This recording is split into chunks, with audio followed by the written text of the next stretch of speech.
Lagos doesn't stop for anyone. Horns snarl under Ojuelegba. Heat sticks to skin. Yellow buses cough smoke and move on. On the pavement, an old woman folds to her knees. People look, then look away. One boy doesn't. He kneels. "Ma, can you hear me?" A sip of water, a slow swallow, a cough. Her eyes find his. "Don't call uniforms," she whispers.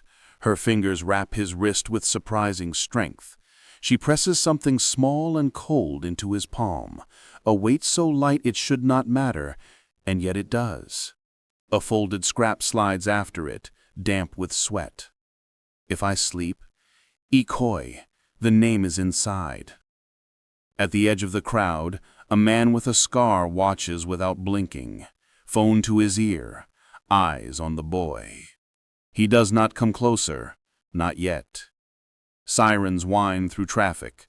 Blue lights stutter against rusted rails.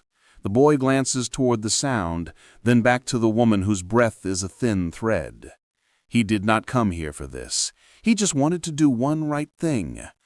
But in this city, some gifts have teeth. By nightfall, the thing in his palm will put a price on his head. The boy is Tunde Adebayo, 19, quick hands, quicker feet. He slips a small bottle under her lips. "Easy, mama," small sips. Her pulse is weak. Her bag lies open beside her, frayed handle, a tiny prayer book peeking out. As Tunde lifts the bag, the spine cracks, and a memory card winks from the paper. He slides it into his sock without a word. "Stay with me." He scans the ring road for help. No one stops. Everyone is in a hurry until the siren finally breaks the street. The ambulance noses in. Doors bang. A medic reaches for the woman. Tunde moves with them. Sometimes the only person who notices you is a stranger with nothing to spare. The old woman catches his sleeve. "If I sleep," she breathes, "Ikoyi." The name is inside. Her eyes film.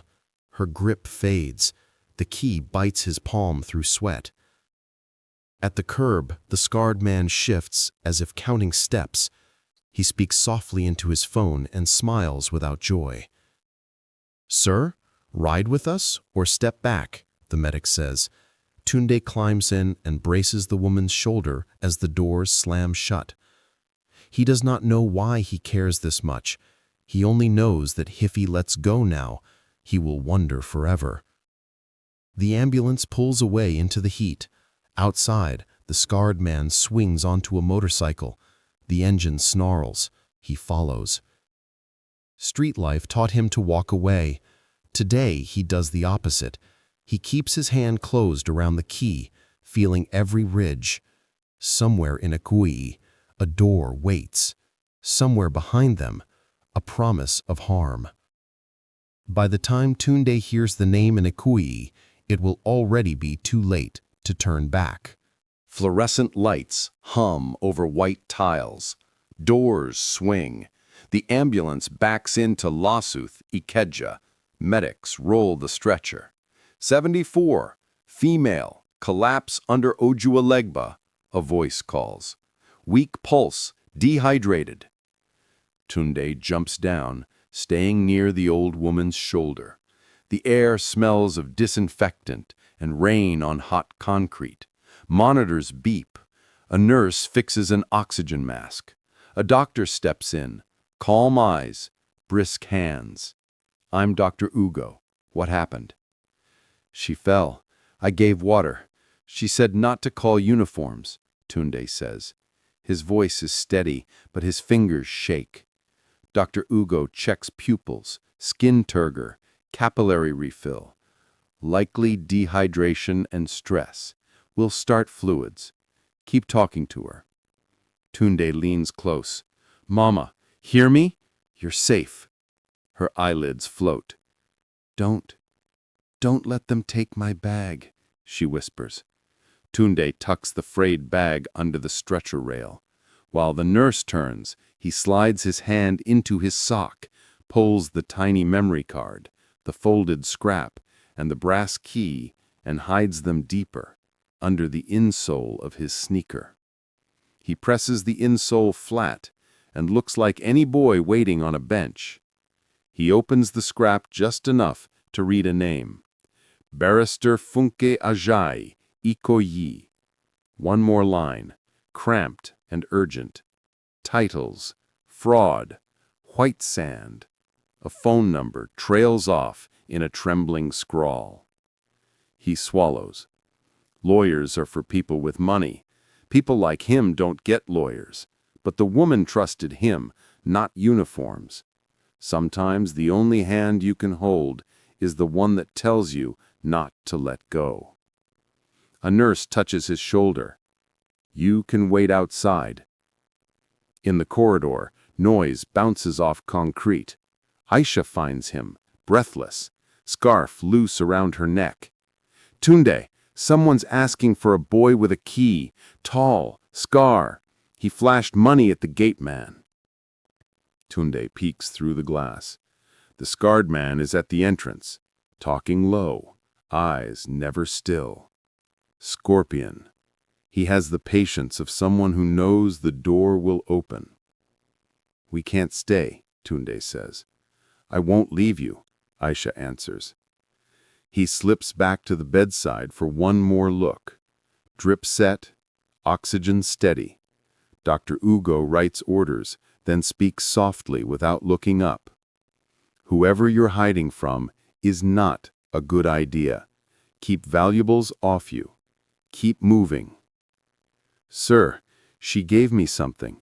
She said Ikoyi, a barrister. Ugo meets his eyes. Then go there. Not to uniforms. Not yet. Tunde nods, guilt burning his chest. He squeezes the old woman's hand. I'll come back. They slide through a service corridor that smells of bleach and rainwater, downstairs, past laundry carts, out a side door into the muddled afternoon. The hospital wall shields them for a second, then the world floods back. Horns, shouts, the slow creep of danger. A cheap phone rattles in Tunde's pocket. Unknown number. He answers. A calm voice, close to a whisper. Bring the key, boy, and nothing bad will happen. The line clicks, then silence. Behind them, a motorcycle coughs to life. He doesn't look back. Fluorescent lights hum over white tiles. Doors swing. The ambulance backs into LASUTH, Ikeja. Medics roll the stretcher. 74, female, collapse under Ojuelegba, a voice calls. Weak pulse, dehydrated. Tunde jumps down, staying near the old woman's shoulder. The air smells of disinfectant and rain on hot concrete. Monitors beep. A nurse fixes an oxygen mask. A doctor steps in. Calm eyes, brisk hands. I'm Dr. Ugo. What happened? She fell. I gave water. She said not to call uniforms, Tunde says. His voice is steady, but his fingers shake. Dr. Ugo checks pupils, skin turgor, capillary refill. Likely dehydration and stress. We'll start fluids. Keep talking to her. Tunde leans close. Mama, hear me? You're safe. Her eyelids float. Don't let them take my bag, she whispers. Tunde tucks the frayed bag under the stretcher rail. While the nurse turns, he slides his hand into his sock, pulls the tiny memory card, the folded scrap, and the brass key, and hides them deeper, under the insole of his sneaker. He presses the insole flat, and looks like any boy waiting on a bench. He opens the scrap just enough to read a name. Barrister Funke Ajayi, Ikoyi.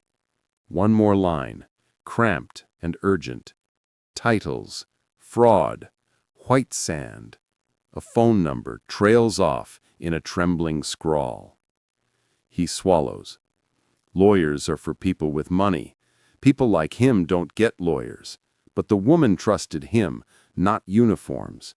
Sometimes the only hand you can hold is the one that tells you not to let go. A nurse touches his shoulder. You can wait outside. In the corridor, noise bounces off concrete. Aisha finds him, breathless, scarf loose around her neck. Tunde, someone's asking for a boy with a key, tall, scar. He flashed money at the gate man. Tunde peeks through the glass. The scarred man is at the entrance, talking low, eyes never still. Scorpion. He has the patience of someone who knows the door will open. We can't stay, Tunde says. I won't leave you, Aisha answers. He slips back to the bedside for one more look. Drip set, oxygen steady. Dr. Ugo writes orders, then speaks softly without looking up. Whoever you're hiding from is not a good idea. Keep valuables off you. Keep moving. Sir, she gave me something. She said Ikoyi, a barrister. Ugo meets his eyes. Then go there. Not to uniforms. Not yet. Tunde nods, guilt burning his chest. He squeezes the old woman's hand. I'll come back. They slide through a service corridor that smells of bleach and rainwater, downstairs, past laundry carts, out a side door into the muddled afternoon.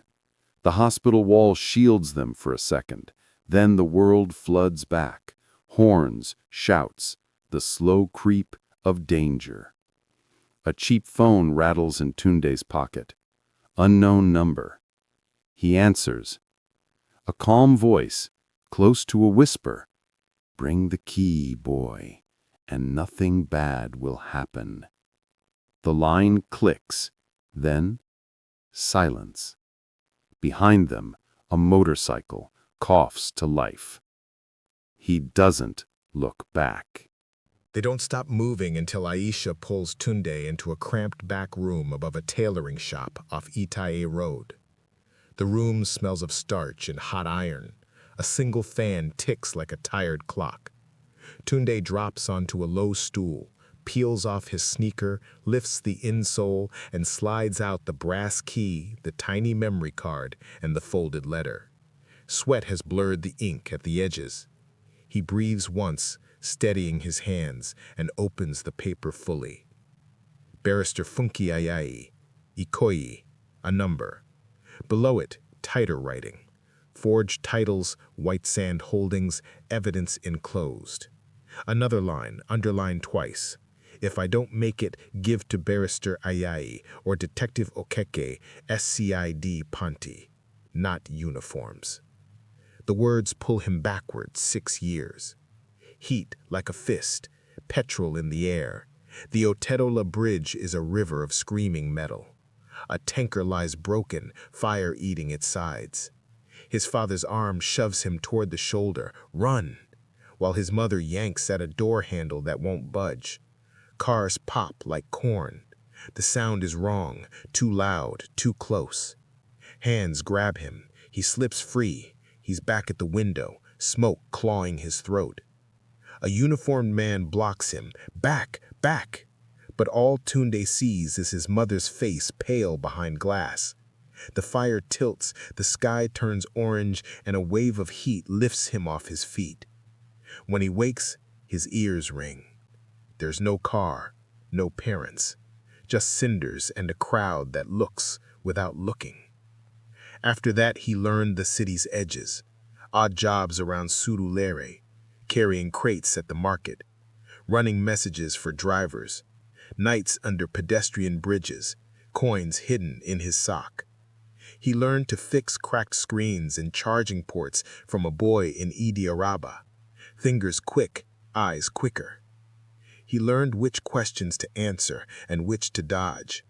He learned that some uniforms help, some don't, and you can't tell until it's too late. He keeps one dream in a pocket no one can reach. A small stall in Computer Village with his name painted on plywood. A room with a door that closes softly and locks. Not wealth, just a place where the noise goes quiet when he tells it to. Throw the key away, Aisha says, voice low, eyes on the door. Or sell it. Let rich people fight rich people. I swear you trusted me, Tunde answers. And she said not uniforms. We can go to the lawyer, Aisha offers, softer now. We will, he says, but first I want to know what this is. If we carry fire, we should know where it burns. He slides the memory card back under his insole, tucks the key into his waistband. Coyote can read this, Computer Village. He won't talk. People talk when fear sits on their neck, Aisha mutters. Tunde nods. Then we move fast. The fan rattles. A shadow passes across the louver window, slow as a hand. A motorcycle coughs, then dies.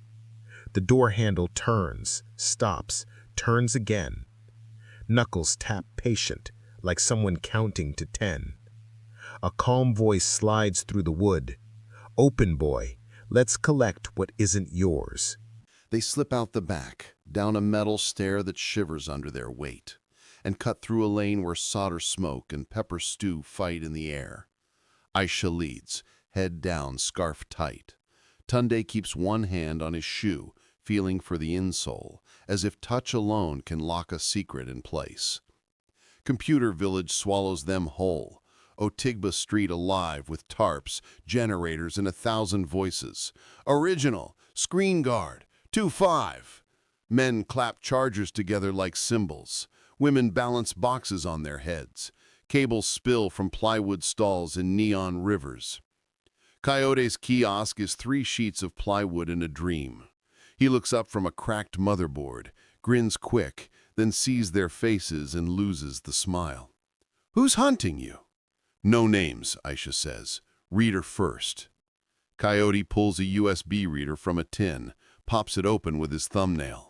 Tunde slides the microSD from the insole, hands shaking now that it's naked in the light. The card clicks into the reader. Coyote plugs it into a dusty laptop. Fans whir, folders bloom. What is it? Aisha asks. Scans, Coyote murmurs. Certificates of occupancy, signature pages, seals. This one says White Sand Masha. Voice notes too. He taps a file.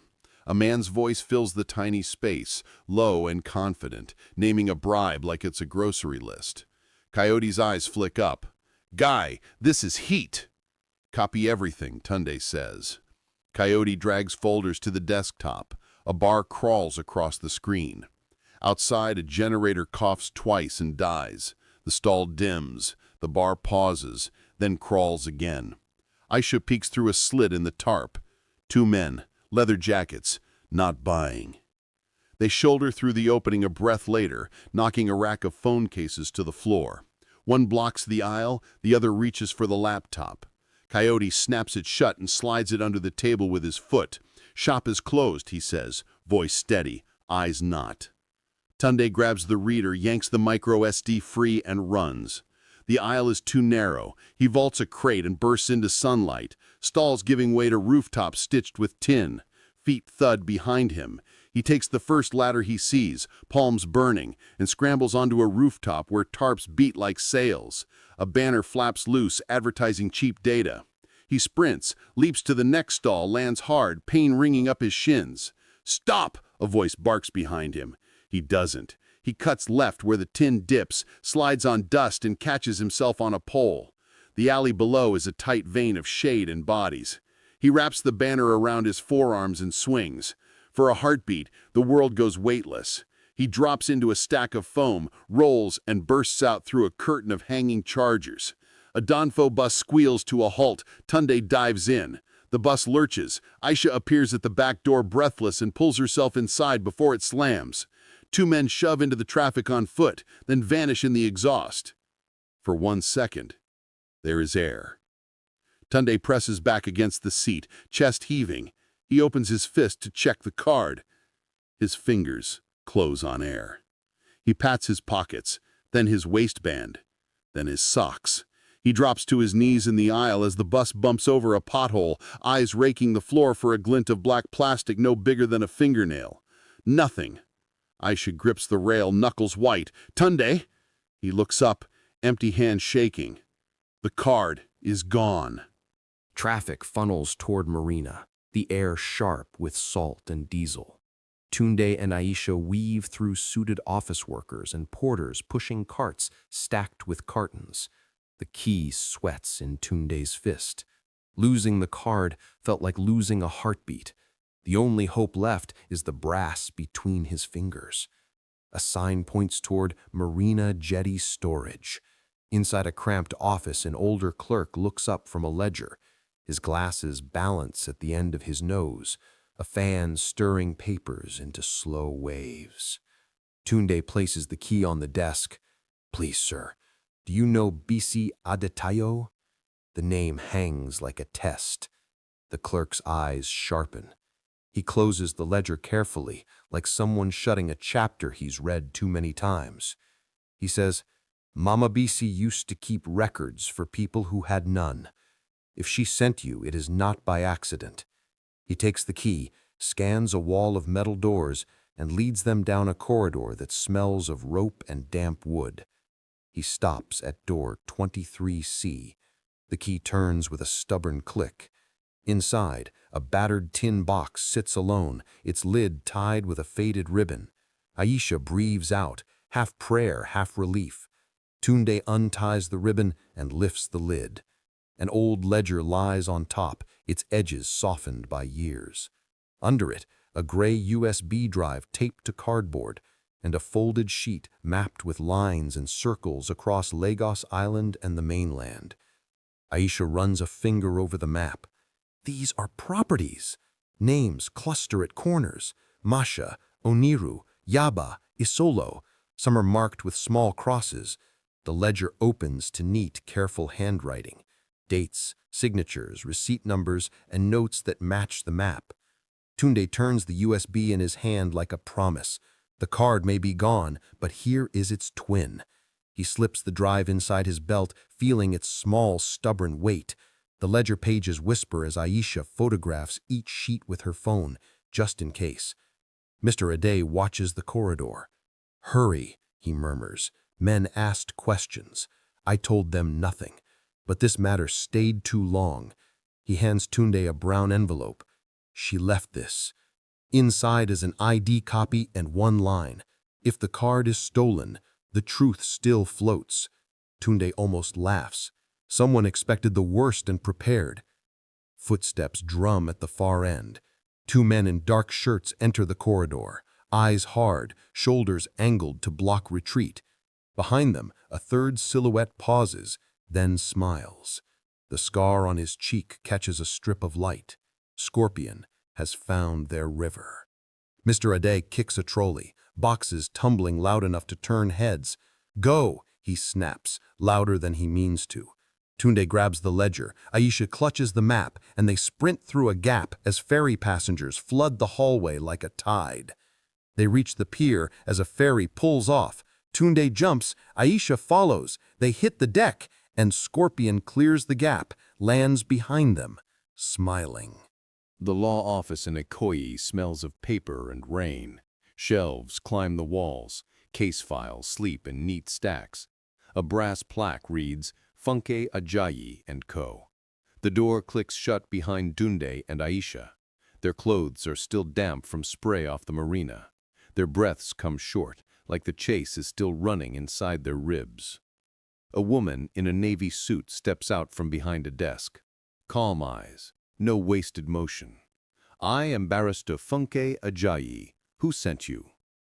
Tunde places the ledger on the desk. He slides a gray USB from his belt and a folded map from his pocket. "Mama Bisi. She collapsed at Ojuelegba. She said your name. She said, not uniforms." Ajayi's face tightens at the name. She flips the ledger open with practiced care. Her handwriting, she murmurs, neat, exact. She used to reconcile title files better than the men who signed them. She holds the page to the light. These serial patterns match Land Bureau formats. The dates, the stamps, the signatures. Too clean. That is how forgery hides. She plugs the USB into a secured laptop. Folders appear. She samples a scan, filters to a voice note. A man's voice quotes a price for a signature. The number is obscene and ordinary at the same time. She warned me, Tunde says. She said a company, White Sand Holdings. Ajayi nods once. Her son tried to speak up 2 years ago. He died in what they called a robbery gone wrong. Since then, I keep a drawer ready for the day her message would arrive. She closes the laptop and meets Tunde's eyes. You did the right thing to come here. How do we win? Aisha asks, arms folded tight. We do not sprint. We build 3 walls, legal, technical, public. If one falls, the others hold. She points to each step, like stepping stones across fast water. 1. We take a protected disclosure to a clean officer, Detective Chinedu Okeke at SCID Ponti. I have worked with him. He is careful. We will not hand him the only copy. 2. We mirror everything to off-site storage. Not one cloud, several, with delayed releases. If power goes, the truth still moves. 3. We prepare a media fail-safe. The law office in Ikoyi smells of paper and rain. Shelves climb the walls. Case files sleep in neat stacks. A brass plaque reads, Funke Ajayi and Co. The door clicks shut behind Tunde and Aisha. Their clothes are still damp from spray off the marina. Their breaths come short, like the chase is still running inside their ribs. A woman in a navy suit steps out from behind a desk. Calm eyes, no wasted motion. I am Barrister Funke Ajayi. Who sent you? Tunde places the ledger on the desk. He slides a gray USB from his belt and a folded map from his pocket. Mama Bisi. She collapsed at Ojuelegba. She said your name. She said not uniforms. Ajayi's face tightens at the name. She flips the ledger open with practiced care. Her handwriting, she murmurs. Neat, exact. She used to reconcile title files better than the men who signed them. She holds the page to the light. These serial patterns match Land Bureau formats, the dates, the stamps, the signatures. Too clean. That is how forgery hides. She plugs the USB into a secured laptop. Folders appear. She samples a scan, filters to a voice note. A man's voice quotes a price for a signature. The number is obscene and ordinary at the same time. She warned me, Tunde says. She said a company, White Sand Holdings. Ajayi nods once. Her son tried to speak up 2 years ago. He died in what they called a robbery gone wrong. Since then, I keep a drawer ready for the day her message would arrive. She closes the laptop and meets Tunde's eyes. You did the right thing to come here. How do we win? Aisha asks, arms folded tight. We do not sprint, Ajayi says. We build 3 walls, legal, technical, public. If one falls, the others hold. She points to each step, like stepping stones across fast water. 1. We take a protected disclosure to a clean officer, Detective Chinedu Okeke, at SCID Ponti. I have worked with him. He is careful. We will not hand him the only copy. 2. We mirror everything to off-site storage, not one cloud, several, with delayed releases. If power goes, the truth still moves. 3. We prepare a media fail-safe with a journalist who will not burn sources, Tani Badmus at the Lagos Chronicle. She slides 2 low-end phones across the desk. Use these.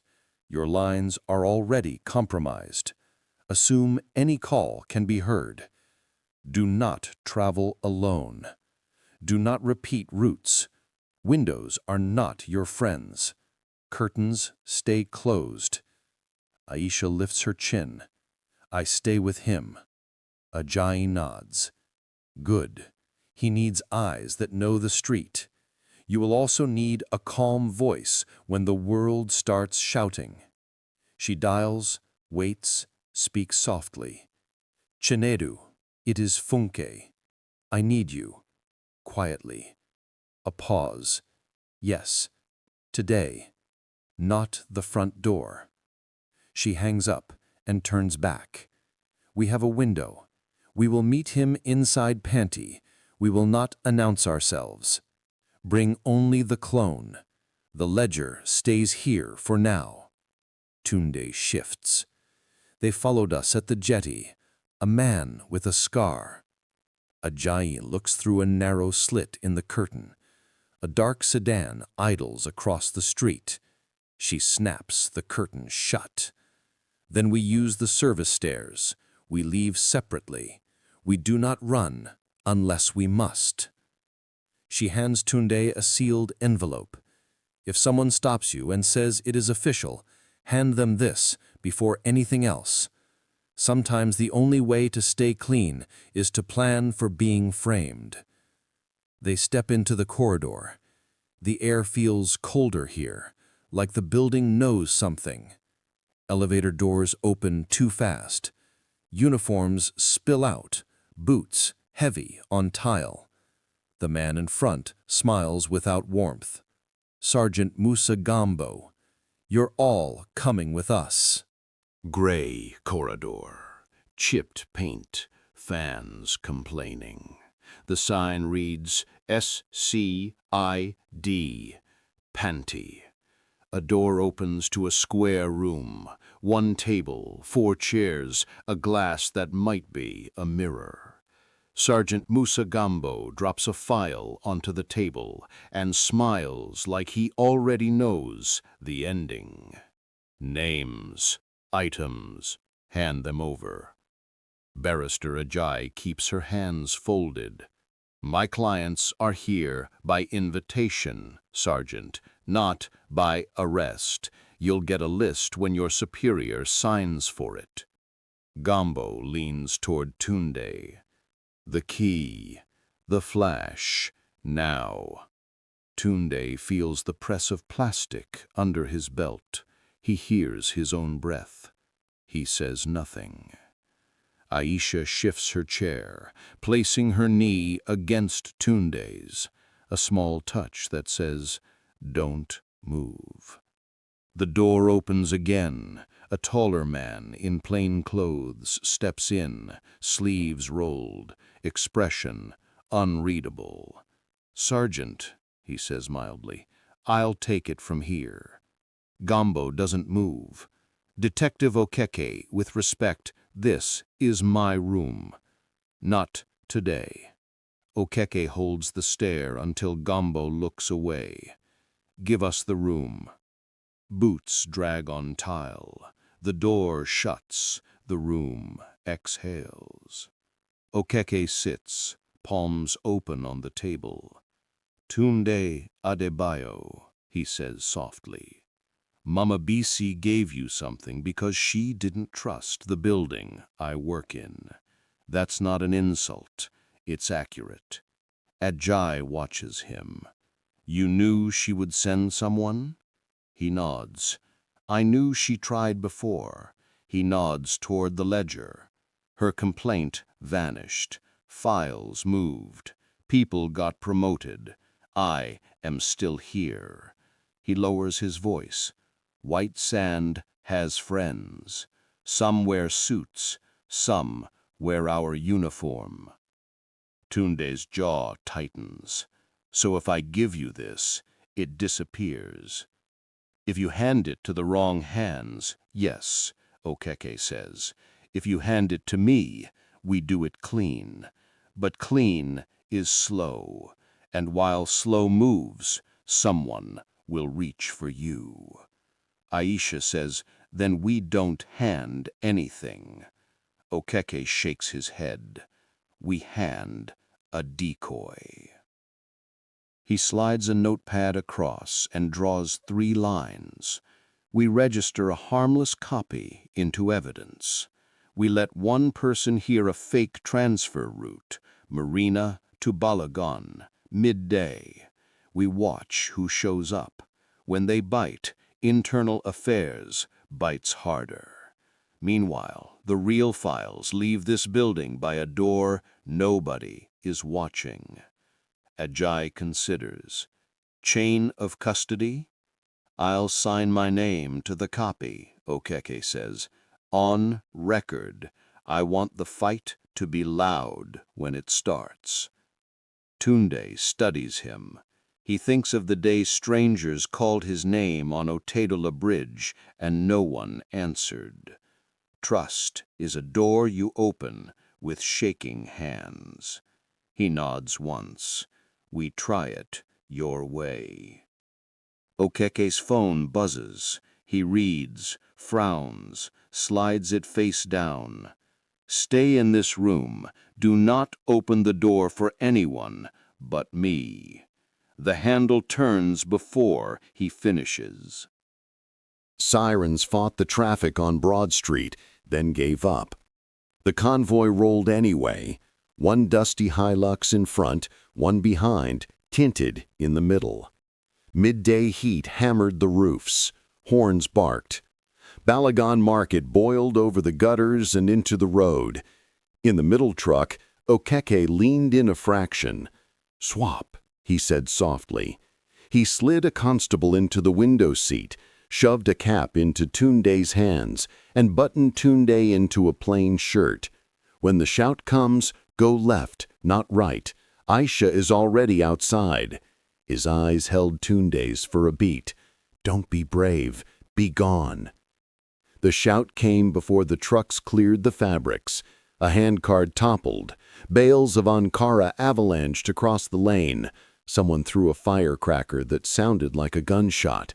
Drivers hit brakes. The convoy jolted. Doors flew open. Tunde slipped out with the constable's cap pulled low, head down, moving like a market boy. He was swallowed instantly by color. Stacks of lace, shimmer of sequins, sellers clapping for attention. Fine brocade, last price. The air tasted of dust and dye. "Left," Aisha's voice cut through the noise. She walked the opposite direction, slow and confident, drawing 2 shadows with her. She asked a vendor for price, held up a roll, and blocked a path just long enough for Tunde to pass unseen. Sometimes the safest place is the loudest place. A glimpse of metal stopped him. Scorpion. He moved smooth and patient, eyes on Aisha, not the police. He feinted past a mannequin and snatched her bag off her shoulder in one clean pull. The folded map flashed inside before the zip shut. Aisha spun, reached, missed. "My bag!" Tunde's stomach dropped. The path back narrowed to a thread. He ducked into a stall where mirrors leaned like tall cards. He caught Scorpion's reflection sliding between customers, the bag tucked under his arm, chin lifted like a man certain of the ending. He knocked a mirror to the floor. It shattered loud enough to turn faces. He grabbed a shard the size of his palm, held it at chest height, and walked parallel behind a wall of cloth, watching Scorpion move without being seen. When the angle lined up, he cut across. A boy with a tray of belts stepped into Scorpion's way. 2 seconds, no more. Tunde hit the gap like water, raked the bag strap, and kept moving. Scorpion's hand closed on air. He turned, eyes blazing, and hurled a mannequin. It burst into limbs on the tiles. People shrieked, laughed, filmed. The crowd pressed in, half curious, half hungry for a story. "Thief!" someone shouted at Tunde. Another voice shouted back, "Leave the boy!" In a city of millions, the crowd can bless you or bury you in the same breath. Scorpion climbed a table and raised his phone. "Look at his face," he said into the lens, voice perfectly calm. "This is the thief paid to plant lies." The live counter ticked up. Comments poured like rain. The camera swung to Tunde. Somewhere, 1,000 judgments clicked record. The safe house is a modest flat in Ikoyi. Thin curtains, low hum of a generator, the kind of place that asks no questions. Barrister Ajayi locks the door twice and checks the window latches. Tunde and Aisha stand by the table, lungs still hot from running the market gauntlet. The gray USB sits between them like a live wire. "We keep it simple," Ajayi says. "No heroics. We build walls." She lays out the plan, steady and clear. First wall, copies. They mirror the USB to 3 separate cloud accounts, each with a different password Aisha writes on paper, not phones. A timed upload sits in each account, midnight, 000030 WAT. If one fails, the next fires. If all fail, a 4th timer pushes the files to Tenny Dadmus, the journalist who won't burn sources. Second wall, paper. Ajayi drafts a sworn affidavit.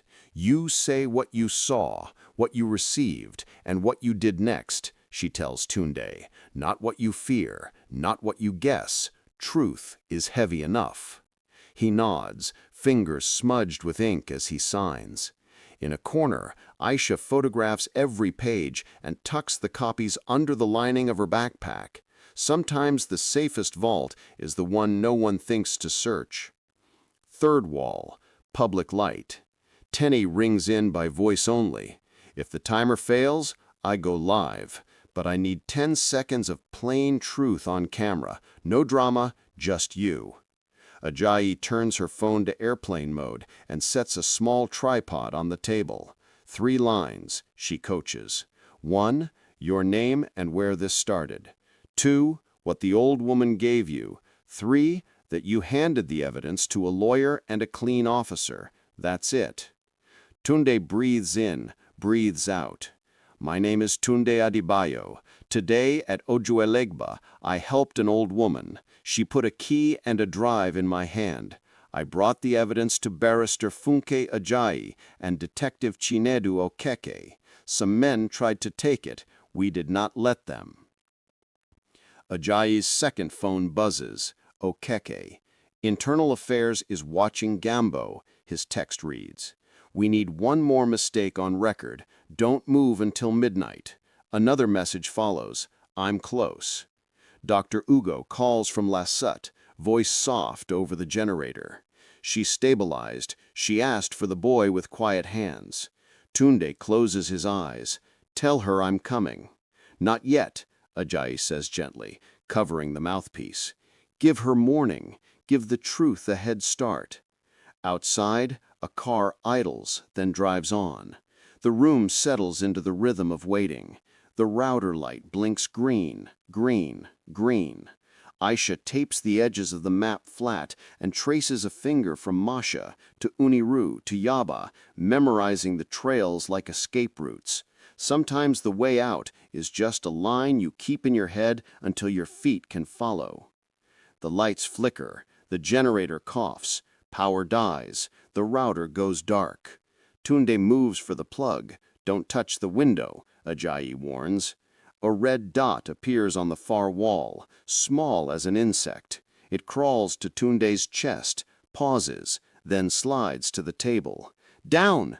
Aisha yanks him by the sleeve. Glass explodes inward. Glass dust hangs in the air. They crawl low, coughing, hearts banging hard enough to shake the floor. Ajayi drags them toward the kitchen, knees sliding on tiles. Another snap. Another hole opens in the window. Neighbors shout in the corridor. Someone hits an alarm. The red dot vanishes. Whoever fired prefers silence to attention. They move. Down the back stair, past a broken chair, out a service door that sticks once, then gives. An Okada waits because an Okada always waits. 2 rides later, they fold into a different flat in Ikoyi with thicker curtains and a sturdier door. Dawn leaks under the sill like pale smoke. Daylight brings suits and microphones. Chief Kola Bamidele stands at a podium in Victoria Island, flanked by banners, White Sand Holdings cares.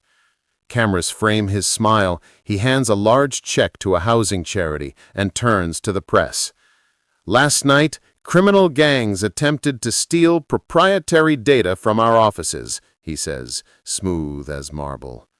We will not be blackmailed. We build homes for hard-working families. We will cooperate fully with authorities. Screens light up across Lagos.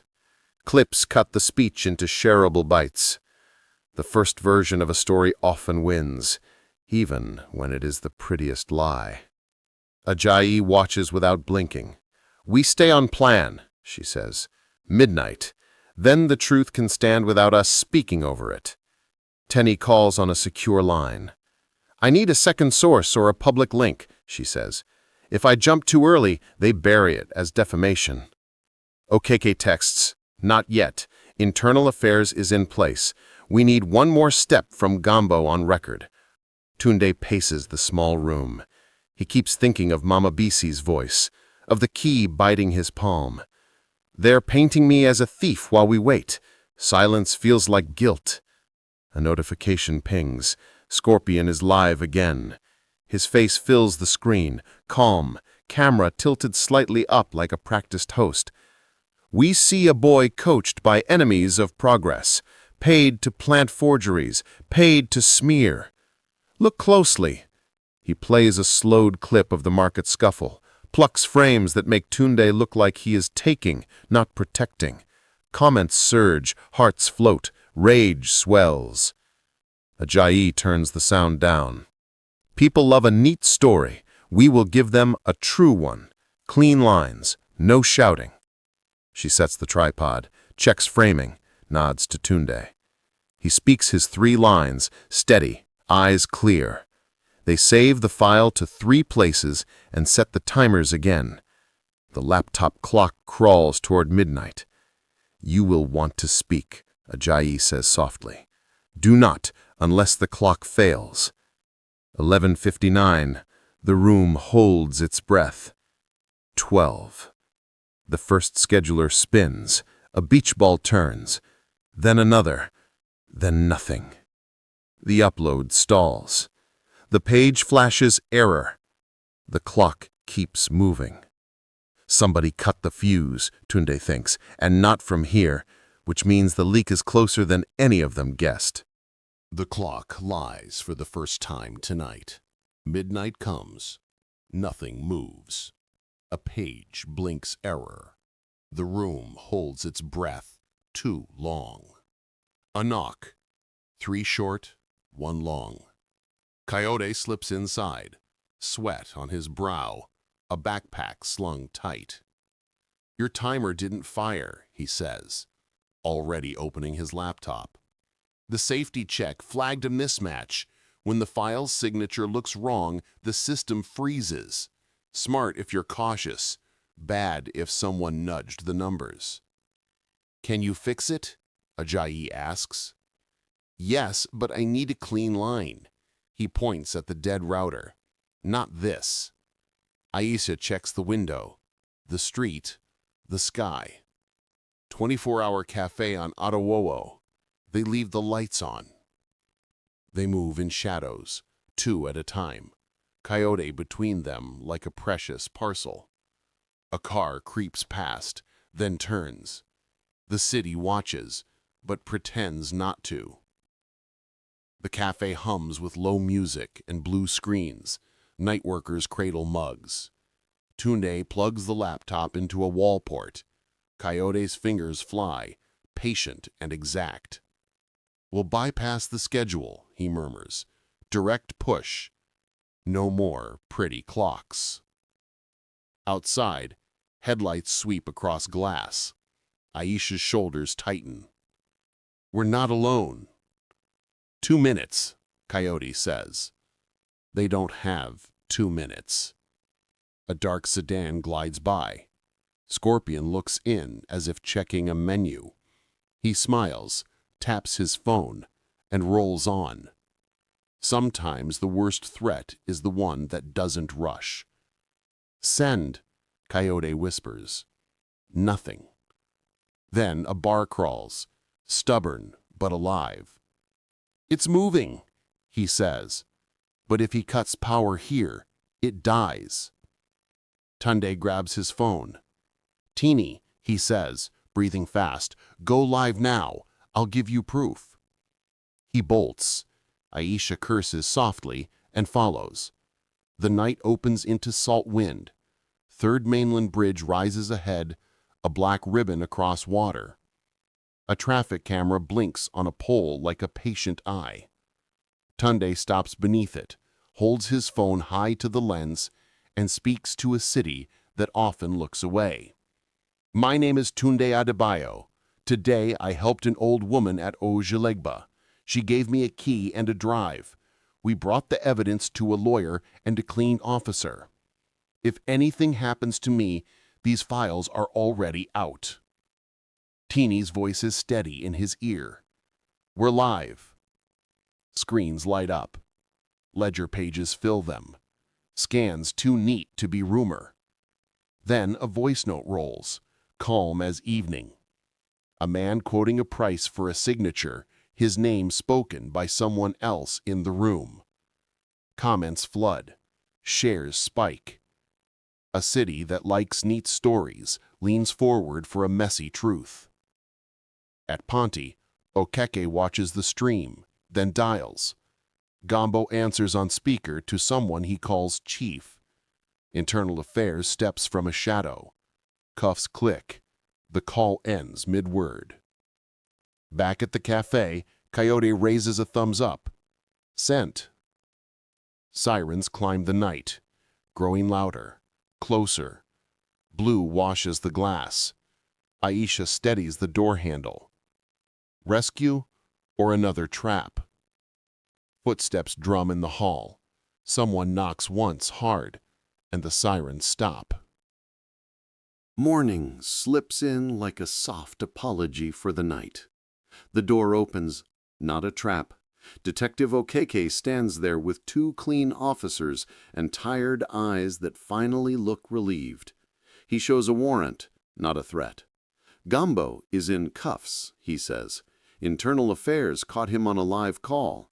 Chief Kola is being questioned. His phones are seized. The lies will keep talking, but the room is getting smaller. Barrister Ajayi exhales for the first time in hours. She files the protected disclosure before the coffee cools, stamps fresh copies, and logs chain of custody with names spelled carefully. Paper, signatures, time, the unglamorous shield that keeps truth standing when noise gets loud. Tenny Bodmas goes live with the full story. Screens fill with ledger scans, mapped properties, and voices too precise to dismiss.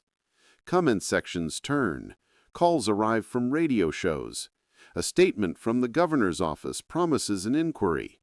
The city, which loves shortcuts, suddenly remembers it also loves justice when the light is bright enough. At LASUTH, Dr. Ugo smiles them through. Mama Bisi is awake. Her hand is cool but steady in Tunde's. "Boy with quiet hands," she says, voice a thin ribbon that still holds. "You carried the key the way my son asked me to carry the truth." Tears pool, but she laughs at them. "Old women cry easily." Ajayi sets a small folder on the table. "Your late son's friends set up a foundation in his name," she tells Mama Bisi. "They can't undo what happened, but they meant it when they said his work should continue." She turns to Tunde. "There's a scholarship for you, and seed money, clean and documented, to open the phone repair stall you dream about. Not charity, a stake in the future you earned." A month later, plywood becomes a counter on Ojuelegba Street. A hand-painted sign reads, "Tunde Repairs. Honest work, fair price." Aisha stands beside him, sleeves rolled, eyes bright. The first customer arrives with a cracked screen and a skeptical frown. He leaves with a fixed phone and a small, surprised smile. Word travels the way everything travels here, fast. Scorpion does not appear that day. He is a rumor at the edge of traffic, a face caught once on a CCTV frame, then gone. Okeke says he is on a list now, and lists have a way of getting shorter. Court dates loom. Journalists keep calling. Noise rises, then falls, then rises again. At night, Tunde locks his stall, pocketing the day's last receipt. He wears the brass key on a thin cord under his shirt. It opens nothing now, except memory. He stands in the soft hum of the street and thinks about choices. In a city that does not stop, he stopped. He bent towards someone nobody else saw, and a door opened. Maybe the person you help today is the bridge you need tomorrow. Maybe the smallest courage is the one that grows. If that rings true to you, share this story, leave a comment, and subscribe. We'll keep telling the kind of stories that remind us what doors kindness can unlock.